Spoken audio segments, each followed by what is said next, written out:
સમસ્યાને લઈ પીઆઈ કે.એચ. બિહોલાની દિલધડક કામગીરી। કોટડાની પંચાયતની ટીમે પોલીસને સાથે રાખી ખીમાણા ચોકડી સુધીના દબાણો હટાવ્યા।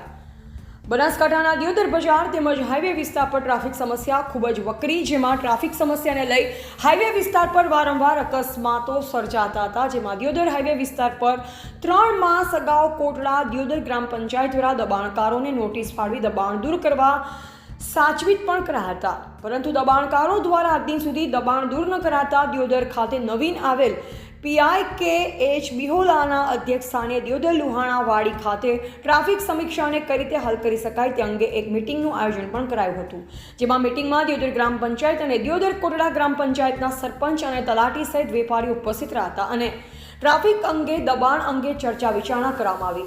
જેમાં વેપારીઓએ સ્વેચ્છાપણે દબાણ દૂર કરવા બાંહેધરી આપી હતી। જેમાં ગુરુવારના રોજ કોટડા દિયોદર ગ્રામ પંચાયતની ટીમે હદમાં આવતા દબાણો પર પોલીસ તંત્રને સાથે રાખી પુલથી લઈ ખીમાણા ચોકડી સુધી ફૂટપાથની બંને બાજુ દબાણો દૂર કરવાની કામગીરી હાથ ધરી।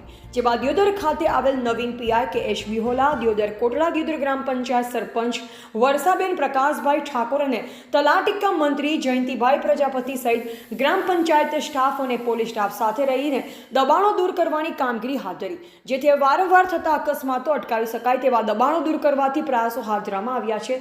જો કે ફરી પાછા દબાણકારો રોડની બંને સાઈડ પર ગેરકાયદેસર રીતે દબાણ ન કરે તે માટે આહવાન પણ કરવામાં આવ્યું। તેમજ વધુમાં પીઆઈ કે.એચ. બિહોલાએ જણાવ્યું કે જો કોઈ વ્યક્તિએ આડેધડ પાર્કિંગ કે દબાણ કરશે તો પોલીસ દ્વારા કડક કાર્યવાહી કરવામાં આવશે।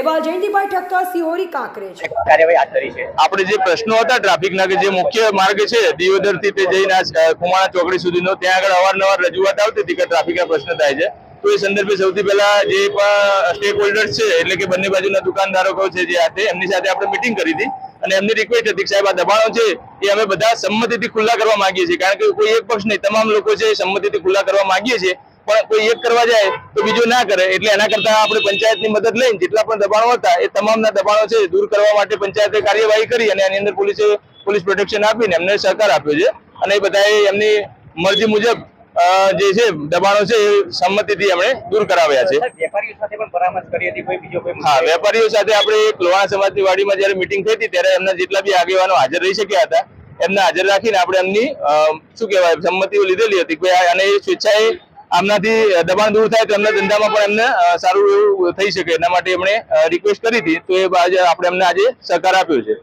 મુખ્ય બજારમાં પણ આટલી જ સમસ્યા છે? ચોક્કસ, જે પ્રમાણે છે આપણે તમામના જે સરપંચ તલાટીશ્રીઓની મદદ લઈને જ્યાં પણ ક્રમ બાય ક્રમ આજે શરૂઆત જે મુખ્ય માર્ગ હતો તો મુખ્ય માર્ગનો પહેલો પ્રશ્ન હતો એટલે પ્રાયોરિટીના ધોરણે આપણે એના ત્યાં આગળ એક્શનમાં આવેલા છીએ અને હવે પછીથી જે પણ ધીમે ધીમે જે બી પ્રશ્નો હશે તો તમામનો સહકાર લઈને તમામને સગવડ ઊભી થાય અને ટ્રાફિકના નિયમો જળવાય એ રીતની આપણા પ્રયત્નો રહેશે।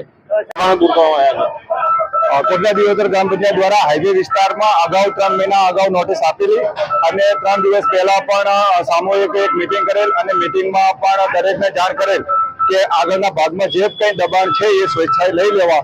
એમનો સમય પૂરો થતા આજ રોજ દબાણની કાર્યવાહી કરવામાં આવેલ અને કાર્યવાહી દરમિયાન સુખ શાંતિથી દબાણ આગળના ભાગમાંથી હટાવેલ અને તમામ વેપારી લોકોએ સાથ આપેલ।